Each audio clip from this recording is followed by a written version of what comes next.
The November election is not a normal election.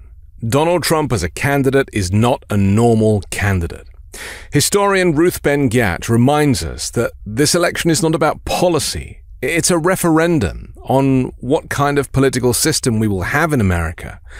Democracy or autocracy. And that is why so many prominent Republicans who know the stakes are supporting the Democratic ticket in 2024, and why never-Trump Republicans and traditional conservatives must protect the Republic by voting Democrat just this once. You don't even have to tell anyone you've done it. How do you beat authoritarians? You have unity of the opposition. Now, in America, we don't have a multi-party system, but we have Republicans who, in increasing numbers, are willing to cross the line. These people deserve our support and our respect. It is not easy for them to be out there giving permission to other Republicans to vote for Democrats for the first time in their lives, when they have also been conditioned by Trump to see Democrats as a political enemy. But it's very necessary to support this, because this is not an election about policy or tax cuts. This is a referendum on what kind of political system we want for America. Will it be democracy or autocracy? Trump and MAGA are all too clear about the model of leadership they want to impose on us. Trump is constantly praising Xi Jinping, a communist dictator, for ruling with an iron fist. That's not who we are. So crossing the line is the key to putting country over party and presenting a united front for this election. It is not asking Republicans to become Democrats. It is asking them to vote Democrat on this occasion because it is the right choice for the country at this time.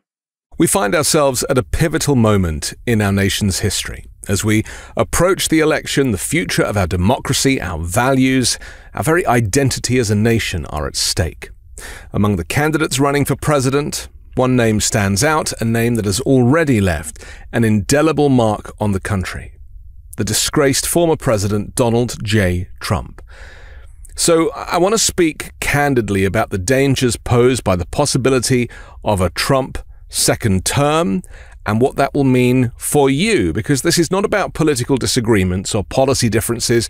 It's about the survival of our democratic institutions and the preservation of the fundamental principles that have guided the country for over 2 centuries. Donald Trump's presidency from 2017 through 2021 was marked by unprecedented attacks on the very fabric of our democracy. So to understand the dangers of a second Trump term, we must first look back at the lessons of his first term. That was his dictatorship. So when he speaks of being a dictator on day one, he's lying. Look at the long-lasting impact that his first presidency had on this country. And perhaps the most alarming aspect of Trump's presidency was his relentless assault on democratic norms, authoritarianism. Trump repeatedly sought to undermine the rule of law, erode the independence of the judiciary, and dismantle the checks and balances that safeguard the government. His disregard for the foundational principles was exemplified in his attempts to politicize institutions like the Department of Justice, which he treated as his own personal law firm, rather than as an independent body designed to serve the people as it is now. A second term would undoubtedly embolden Trump to go even further in his disregard for democratic norms. And without the prospect of re-election, he would be free from any political restraints, leaving our institutions vulnerable to further erosion. His pattern of rejecting accountability, dismissing oversight, attacking anyone who challenges his authority would become even more explicit. In his second term, Trump would have the opportunity to consolidate power in ways that would be difficult, if not impossible, to reverse. One of the gravest dangers posed by Donald Trump is his assault on the integrity of our electoral system. After losing the 2020 election, he refused to concede. He launched baseless claims of widespread voter fraud. He attempted to overturn the results. Just think about that. He's not some troll in a basement somewhere. He is the former president, refusing to leave the White House, refusing to accept the outcome of a free and fair election, which culminated in the violent insurrection on January 6, 2021, a direct attack on our democracy that left the nation shaken. The insurrection was not an isolated event, though. It was the culmination of Trump's years-long effort to sow doubt in the electoral process. And if he were to win a second term, there is every reason to believe that he would continue to undermine the legitimacy of our elections, especially if the results do not go in his favor. The very idea of peaceful transitions of power, a cornerstone of American democracy, would be under threat. This is a risk that the US simply cannot afford to take when the world is watching. Another profound danger posed by a second Trump term is his attack on truth itself. Throughout his first term, Trump displayed a disturbing disregard for facts and truth. He spread misinformation and disinformation, using social media to amplify false claims, which culminated in a dangerous environment where millions of Americans have become convinced of conspiracies because of these lies that threatens to tear the country apart, all because of one man. The erosion of truth, the rise of misinformation have deep and lasting consequences. When the President of the United States normalizes lies, it weakens public trust in government and in the media and in science. And this was tragically evident during the COVID-19 pandemic, when Trump's downplaying of the virus, rejection of scientific advice, the promotion of unproven treatments contributed to 1 million unnecessary deaths and confusion in the country. In a second term, Trump's continued assault on the truth would further erode our ability to make informed decisions as a society, making it harder to confront the challenges that we are likely to face, from public health crises to climate change. He thinks climate change is a hoax, or at least he says that it's a hoax, and yet it's coming for all of us. The danger of a second Trump term extends beyond our borders. Trump's erratic and unpredictable approach to foreign policy weakened our alliances, emboldened our adversaries. It undermined America's standing on the world stage. His abandonment of long-standing international agreements, cozying up to authoritarian leaders like Putin and Kim Jong, sent a clear message that Trump is more interested in personal relationships with strongmen than in upholding values of democracy and human rights.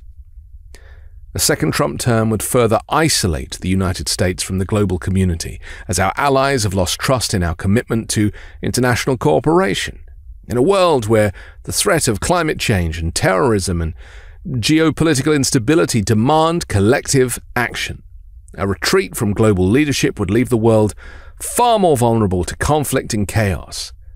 Trump's erratic decision-making could lead to dangerous miscalculations, escalating tensions with adversaries, and threatening global security. He cannot be trusted. You know, I've always been of the opinion that the human race will at some point wipe itself out. It won't be a meteor hitting the planet like the way the dinosaurs were wiped out. I think that we will end up doing it to ourselves. And somebody like Donald Trump is the reason why. And I think that he has demonstrated that his insecurity and his personality is the last type that you would want in the White House. His presidency also represented a rollback of hard-won civil rights and social progress. His administration actively worked to dismantle protections for marginalized communities, from rolling back LGBTQ+ rights to undermining the rights of immigrants, and from limiting women's access to reproductive health care and stoking racial divisions. Under his leadership, white supremacists felt emboldened and hate crimes surged across the country. If Trump were to win a second term, these efforts to roll back civil rights would likely accelerate. The federal judiciary, already reshaped by Trump's appointments, could become even more hostile to civil liberties. Protections for vulnerable communities could be further eroded, making it harder to reverse the damage in the future. The hard-fought gains for equality, justice, and human dignity would be at a greater risk than ever before, because he doesn't know what any of those things mean. He has no empathy. He cares only for himself. At its core, the most dangerous threat posed by a second Trump term is the very future of our democracy. Trump's authoritarian tendencies, his disdain for the rule of law, his refusal to accept electoral defeat are all red flags for what could come if he's given another 4 years in power. The consequences of unchecked power, the erosion of our institutions, the normalization of anti-democratic behavior could push our democracy to breaking point. This election is not just about a candidate or a political party, it's about the survival of our democratic system. We cannot afford to take this threat lightly. The dangers of a second Trump term are real, and they are profound. This is a critical moment in our history. And it's up to all of us to defend our democracy by ensuring that Donald Trump does not return to the White House. In the Democrats, Kamala Harris is positioned as the antidote to Donald Trump's dangerous and poisonous offering. She champions unity and diversity, focusing on bringing people together, in stark contrast to Trump's divisive language, which targeted immigrants and racial minorities and his political opponents. Kamala Harris advocates for policies that uplift marginalized communities, embracing multiculturalism and social equity. Harris emphasizes the importance of truth and science, particularly evident during the COVID-19 pandemic. And as a former prosecutor and senator, she has been vocal about criminal justice reform, systemic racism, and equal rights. Kamala Harris seeks to address these societal issues through reform and through dialogue. She's seen as a proponent of restoring respect for democratic norms and institutions, which Trump's presidency frequently challenged. Her belief in strengthening these institutions aligns with a desire for stable, respectful governance, counteracting Trump's confrontational and authoritarian tone. Working people who vote Republican traditionally have been voting against their own self-interest by supporting policies and politicians that prioritize the wealthiest Americans and large corporations over the needs of everyday workers.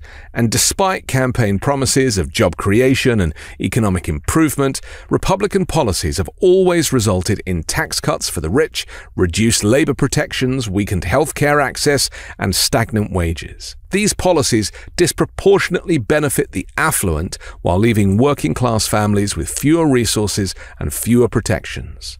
By continuing to support Donald Trump, who advocates for deregulation, reduced social safety nets, and anti-union measures, many MAGA Republicans inadvertently undermine their own economic well-being.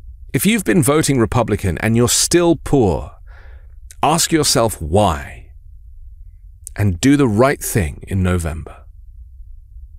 I'm Anthony Davis. You can find me on the 5 Minute News YouTube channel and podcast, on Wednesdays co-hosting Uncovered, and on Sunday on The Weekend Show with MeidasTouch. Love this video? Make sure you stay up to date on the latest breaking news and all things Midas by signing up to the MeidasTouch newsletter at MeidasTouch.com/newsletter.